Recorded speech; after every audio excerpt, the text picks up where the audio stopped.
Good morning. I'm in St. Andrew's Church today, and I'm very fortunate to find Mr. Sam Daniel, who is the NDTV correspondent in Chennai. Yes. Good morning, Mr. Daniel. Thank you for appearing here. Good morning. It's like interviewing the interviewer, like I said. So let's just find out what made you interested in joining the reporting field.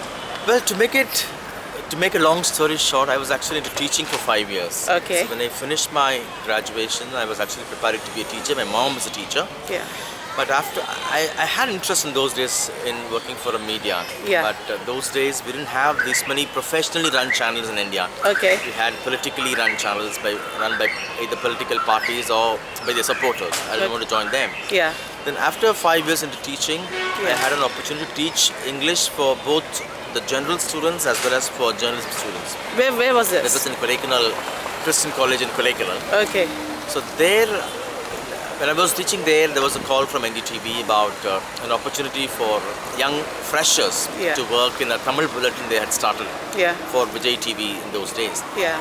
So we sent one student of ours, he was chosen, then we sent a girl, she was selected, then we had another one, he was also taken. Okay. Then they asked for more. Yeah. Then our first batch just had 3 students, then I said I can come. So that's how it began, in the year 2000 actually. Okay.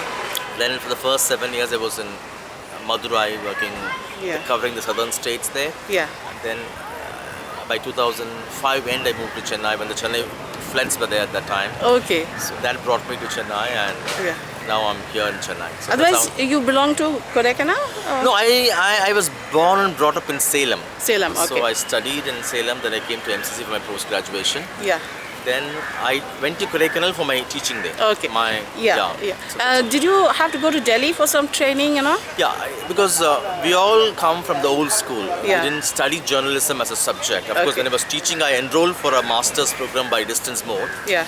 But at that time, when we were appointed by NDTV, we were taken for a short training for a week in Delhi.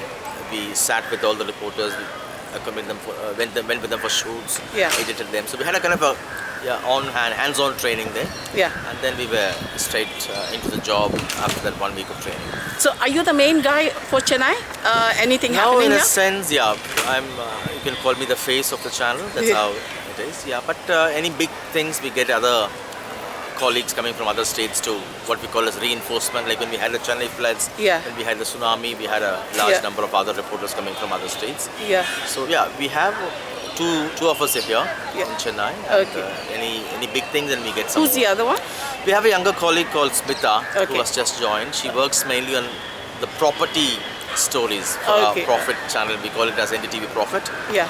So. And how do you decide on what stories to cover?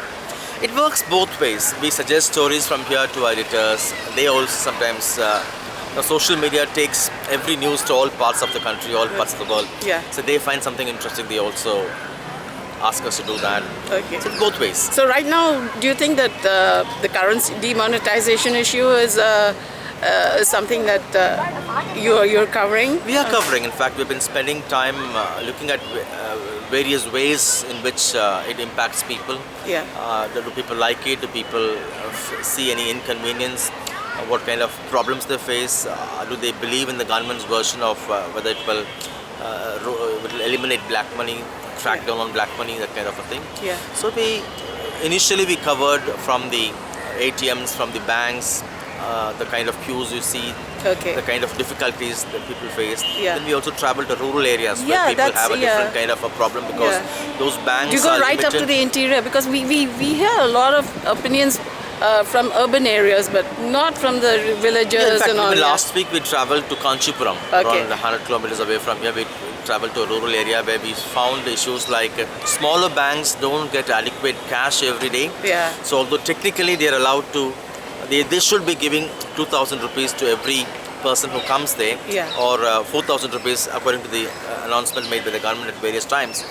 They give only 1,000 rupees because they get a limited cash and they share it with all the bank customers. That's one thing. How poor people give up their work that day, give up their livelihood and stand in the queue. So we were focusing on those issues as well, and how migrant laborers are returning to their hometowns because they lost their jobs. Their employers are unable to pay them cash. They don't have work. There's a lot of impact on this. There are, yes, there is. Okay, now what are the challenges that you face in your job? Challenges in the sense, we don't have challenges in terms of danger for our lives. In that sense, Tamil Nadu is a liberal state, people are quite tolerant. Yeah. But one challenge is, unlike other states, you don't get the official information quickly in Tamil Nadu. Oh. No official, no SP, no collector, no bureaucrat in the secretariat will want to speak on camera, on record immediately. Okay. And that's a major challenge, because if you want to verify, if you want to get the government perspective, because you can talk about the hardships faced by people, but it's important also to get the version of the authorities, why it happens, what is being done to address it. But in Tamil Nadu particularly, they never speak on camera, on record, especially for television journalists. That's very, very difficult. So you using your own contacts, using your own, the trust you have built over the years, you at least get information off record. Off record. You won't so quote them, but at least you'll be able to reflect on the correct information. That's basically because of the situation that's prevailing, I guess. In the it's a political thing, because some governments give a free hand for authorities to share with media. Some governments put a very strong restriction saying that they will not allow anybody to speak. So that's the major challenge. And now the present government doesn't allow officials or bureaucrats to speak freely with the media. So it's a difficult thing, but we can't use that as an excuse to not get the government's point of view, or to not hold them accountable. We try our best to take these issues to the authorities. We gate crash sometimes. We take these questions to the people, to those in power. So we try our best to get authorities accountable, force them to give a response. And in some situations, if they don't, we tell them also that we tried our best, but officials don't speak. That kind of thing. Would you like to say anything to whoever's viewing this? I don't know who is your target audience, but no, it's basically social media. Okay, I think if you're a young student, an aspiring or a budding journalism student, then I think it's a great field to be. You tell the world what is happening, get to know things first. You meet a range of new people who would otherwise you wouldn't be meeting them. It takes you to places where you can't otherwise as an ordinary citizen. But it's a very challenging, responsible job which requires a lot of caution, a lot of verification, lots of research, and when you go on mass media, you can't afford to be wrong. So it's also because in the age of social media, it's very important that you get the right information in the quickest possible time. And that speed should not be a reason for you to compromise on accuracy or the truth. That's an important thing. So you get the excitement of telling the news to the community, the larger community, to get to know first, but also indirectly being part of a public opinion building exercise. That may not be your agenda, but by giving the truth, by giving the right information to the people, you help them to decide on their own, to take a stand on various issues. But I'm guessing from the advice that you've given that you really love your job and you're very passionate about it. Yes, that's what brings us to this profession, because otherwise it's a taxing job. It's really 24/7. You may have to be on call anytime. Like a doctor, you wouldn't know when you are called. You should have a family that understands your nature of job. So I love the job. The format of the television medium has changed a lot now. We're adapting ourselves to that. And now the social media, it's a lot different now, the way it was 15 years back or 16 years back when we joined, but I love it. Thank you so much for appearing on KayCee's ViewSpot.